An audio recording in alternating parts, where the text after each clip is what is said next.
Hey everyone, and welcome to The Explainer. Today we are diving into a tool that is seriously changing the game for anyone building for the web.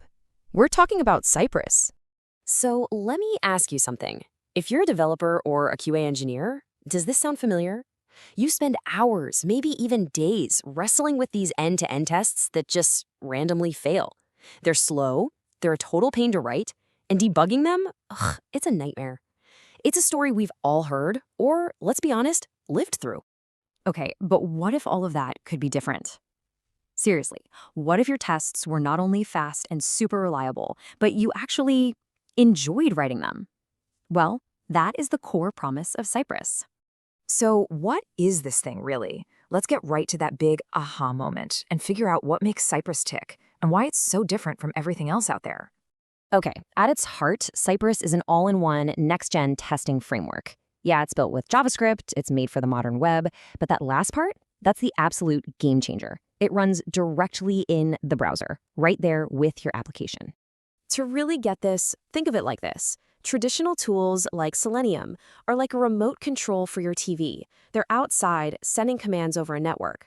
But Cypress is inside the TV. It lives in the exact same loop as your application. That means it has native direct access to literally everything. The DOM, your app's code, you name it.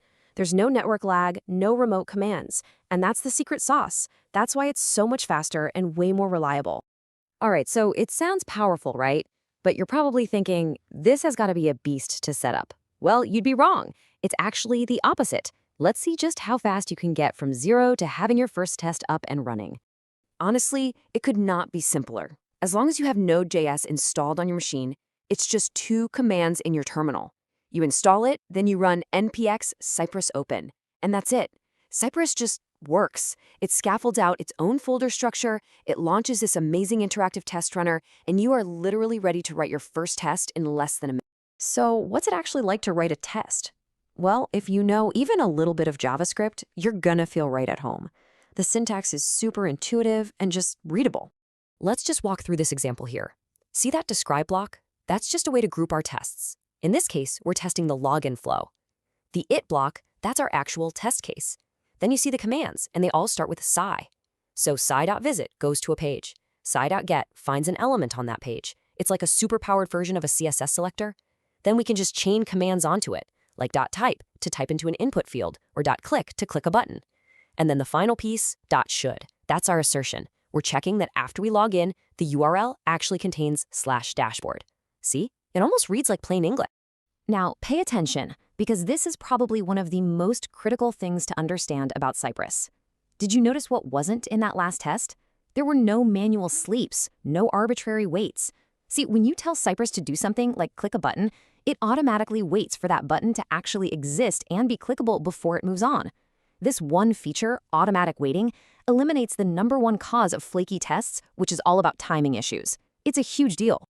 Okay, so beyond those basics, Cypress has some features that are they're like superpowers. They give you complete and total control over your app's environment while you're testing.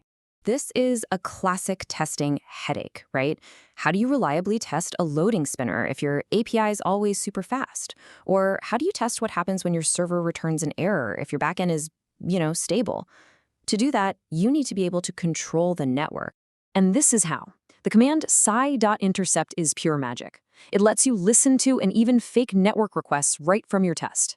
So in this example, we're basically telling Cypress, hey, anytime the app tries to make a post request to /API/login, don't let it. Intercept it and instead just pretend you got the successful response back. This means you can test your front end in complete isolation. You can simulate anything you want, slow responses, error codes, empty data, all without ever needing a real backend. It's incredibly powerful.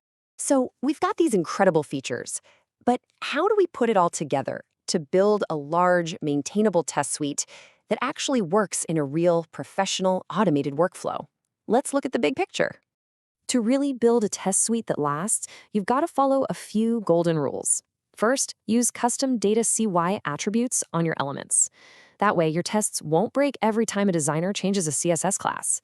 Second, make sure every single test can run by itself without relying on a previous test. And this one is a huge time saver.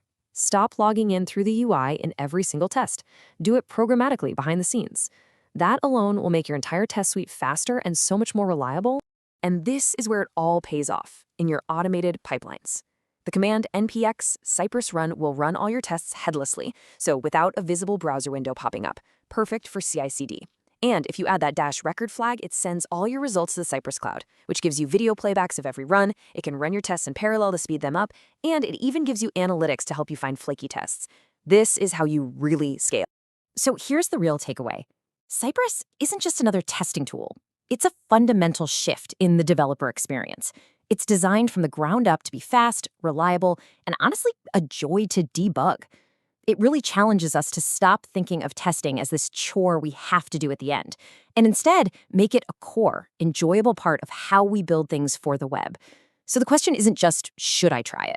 The real question is, how much better and faster could I be building things if my tests were actually on my side?